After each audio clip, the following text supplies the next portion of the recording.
Hello dear student, I welcome you again in this Sachchidanand learning channel. Student, इस video में हम थोड़ा सा चर्चा करने वाले हैं जो कि आपका एग्जाम होने वाला है, यूपी बोर्ड का एग्जाम। खास करके इस वीडियो में कक्षा 10वीं और 12वीं का जो इंग्लिश का पेपर होने वाला है वो किस प्रकार से आप उन क्वेश्चन पेपर को सॉल्व करेंगे जिससे कि आपका गुड मार्क। जैसा कि आपको पता है कि आपका जो एग्जाम पेपर है वो 4 सेक्शनों में बटा हुआ है। सेक्शन ए रीडिंग स्किल है, सेक्शन जो बी है वो राइटिंग स्किल है, और सेक्शन सी ग्रामर है, और सेक्शन जो डी है आपका लिटरेचर से दिया गया है। तो आप इन चारों सेक्शनों पर अच्छे से पकड़ बना ले, और यहाँ पर आप ये फोकस करेंगे कि इसका पूर्वा अभ्यास कर लें, प्रैक्टिस कर लें, ताकि आप यूपी बोर्ड का एग्ज़ाम देने से पहले वशीभूत हो जाएं कि किस प्रकार से कैसा क्वेश्चन आपके एग्जाम में दे रहा है, उससे आप अभ्यस्त हो जाए पहले से ही। जो आपका रीडिंग स्किल है इसमें आपका कोई भी अनसीन पैसेज रहेगा, कक्षा 10वीं में भी है और 12वीं में, तो उसको आप लोगों को नहीं छोड़ना है। किसी भी दशा में 4 क्वेश्चन आ रहे हैं तो चारों क्वेश्चन को आप सॉल्व करने का प्रयास करें, आंसर आपके उसी पैसेज में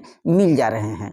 उसी तरह से आपका जो राइटिंग स्किल है, अब राइटिंग स्किल में आपको आर्टिकल आ रहा है, क्लास 10th में भी और 12th में भी। आर्टिकल के अंतर्गत कोई न कोई ऐसे देगा जो आप जिस विषय में जान रहे हैं उस विषय में आप ट्रांसलेशन बना करके लिखने का प्रयास करें और निश्चित तौर पर सॉल्व कर ले जाएंगे।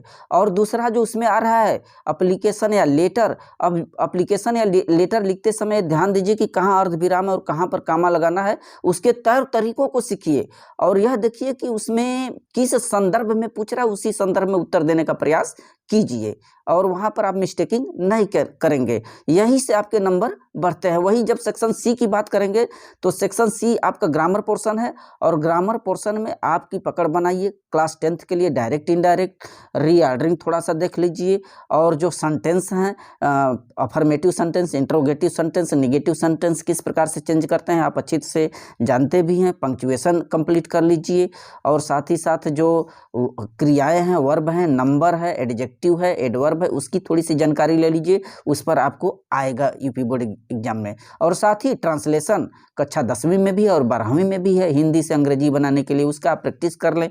उसको आप पहले ये समझेंगे कि जो वाक्य दिया गया है वो किस टेंस में है, जिस टेंस में है उसी के अनुसार उसका ट्रांसलेशन करने का प्रयास करें। कक्षा 12वीं में नरेशन के साथ ही साथ आप ट्रांसफॉर्मेशन का क्वेश्चन देख लीजिए, जिसमें कि आपको एक्टिव पैसिव आ सकता है, कोई डिग्री चेंज करने के लिए आ सकता है। खास करके ज़्यादातर आप लोगों को रिमूव टू हटा करके और शो को लगा कर ट्रांसफॉर्मेशन आ रहा है इस समय। और साथ ही साथ आपका जो सिंथेसिस है, सिंथेसिस में सिंपल सेंटेंस को चेक कर लीजिए, और आपका कॉम्प्लेक्स सेंटेंस देख लीजिए, कंपाउंड सेंटेंस देख लीजिए। तीनों इंपॉर्टेंट है, तीनों को रूल को आप देख लें और वहाँ पर करने का प्रयास करेंगे। और साथ ही साथ आपका जो एंटोनिम है, साइनोनिम है, वन वर्ड सब्स्टिट्यूशन है, और होमोफोन्स है, यूज है, उसका प्रैक्टिस कर लें। पेपर क्वेश्चन आपका जनरल ही रहेगा, सामान्य रहेगा, क्वेश्चन जाते हैं, बस अब ये देखना है कि कितना आप सॉल्व कर ले जाते हैं। देखिए स्टूडेंट, आपको कोई क्वेश्चन पहले छोड़ना नहीं है यूपी बोर्ड में। चूँकि हम लोग जाते हैं यूपी बोर्ड की कॉपी चेक करने, तो हम लोग स्किलिंग पावर देखते हैं, बच्चे ने कितना वहाँ पर सॉल्व करने का प्रयास किया। ये नहीं देखते कि माने कि कोई गलती किया है या सही कर ही दिया है। अब एबिलिटी कितनी है, अपनी लैंग्वेज में लिखने की क्षमता उसकी कितनी है, उस मार्किंग हम लोग कॉपी को चेक करते हैं। अब आपका सेक्शन डी है, आपका क्लास 10th में प्रोज से, पोइट्री से, सप्लीमेंट्री से। वहीं क्लास 12th में प्रोज, पोइट्री, विस्तार से क्वेश्चन रहेंगे। अब उसमें सॉल्व करने के लिए पहले तो आपको कोई क्वेश्चन छोड़ना नहीं है।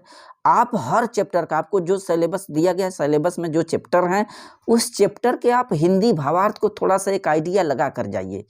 आप हिंदी भावार्थ समरी को यदि आप समझ रहे हैं हर चैप्टर के बारे में, चाहे प्रोज हो, पोइट्री हो, सप्लीमेंट्री हो, तो आप निश्चित तौर पर लॉन्ग क्वेश्चन हो, शॉर्ट क्वेश्चन हो, चाहे सेंट्रल आइडिया हो, कर ले जाएंगे।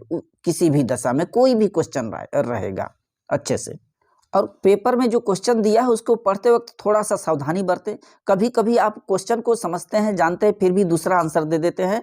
जब आप क्वेश्चन पर पूरी तरह से जब स्टडी नहीं कर पाते या पकड़ नहीं बना पाते तो उसका आंसर दूसरा देने लगते हैं। तो आप क्वेश्चन को एक बार जरूर अच्छे से पढ़ ले, तब उसका जवाब दीजिए किस संदर्भ में पूछ रहा है। Student, I hope you will get good mark in the next examination. So thanks very very well.